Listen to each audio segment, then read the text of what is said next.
शारीरिकं सहारिकं नीलपददे मगदे मददे मद शारीरिकं सहारिकं नीलपददे मगदे मददे मद शारीरिकं सहारिकं नीलमगदे मगदे मददे मद शारीरिकं सहारिकं नीलमगदे मददे मगदे मद।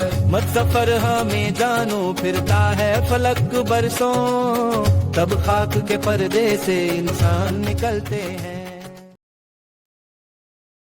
चोरी, मुंशी प्रेमचंद। बचपन, सच पूछिए तो जिंदगी का सबसे अमीर दौर। जेबें भले खाली होती थीं, लेकिन दिल खुशियों से भरे रहते थे। कच्चे घर, मिट्टी के रास्ते, पेड़ों की छांव, खेतों की हवा और हर दिन एक नया रोमांच। आज की कहानी भी उन्हीं सुनहरे दिनों का एक छोटा सा किस्सा है। हम दोनों भाई रोज मौलवी साहब के यहाँ पढ़ने जाते थे, लेकिन सच कहें तो रास्ते की दुनिया ही हमारी असली पाठशाला थी।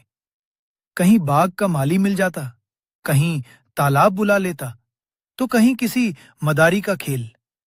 पढ़ाई बाद में होती थी, पहले बचपन अपनी हाजिरी लगाता था।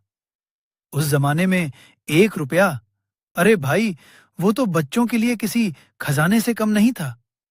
उसे देखकर हमारी आंखें भी चमक उठी और दिमाग में सपनों की पूरी दुकान सज गई।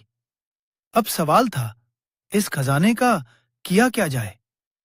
बहुत सोच विचार हुआ, आखिर फैसला हुआ, थोड़े अमरूद खाएंगे, मौलवी साहब की फीस पहले ही जमा कर देंगे और बाकी पैसे मेले के लिए बचा कर रखेंगे। 2 पैसे के इतने अमरूद मिले कि दोनों के दामन भर गए। उस दिन शायद दुनिया की सबसे मीठी चीज वही अमरूद थे।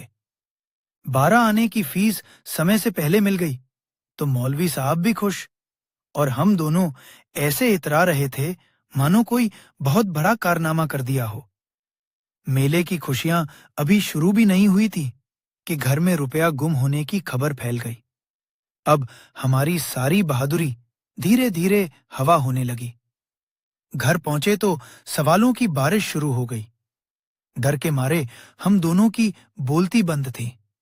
उस दिन घर का आंगन किसी अदालत से कम नहीं लग रहा था। थोड़ी डांट, थोड़ी मार, थोड़ा रोना धोना और फिर वही गुड़ चबेना। थोड़ी ही देर बाद हम दोनों फिर साथ बैठे, अपनी अपनी कहानी सुनाते हुए हंस रहे थे। बच्चों की दुनिया शायद ऐसी ही होती है, नाराजगी भी ज्यादा देर टिकती नहीं। आज बरसों बाद जब उन दिनों को याद करते हैं तो याद नहीं आता कि 1 रुपया किसने चुराया था। याद आते हैं मिट्टी के रास्ते, अमरूद का स्वाद, मौलवी साहब, मेला और बचपन की वो बेफिक्र दुनिया।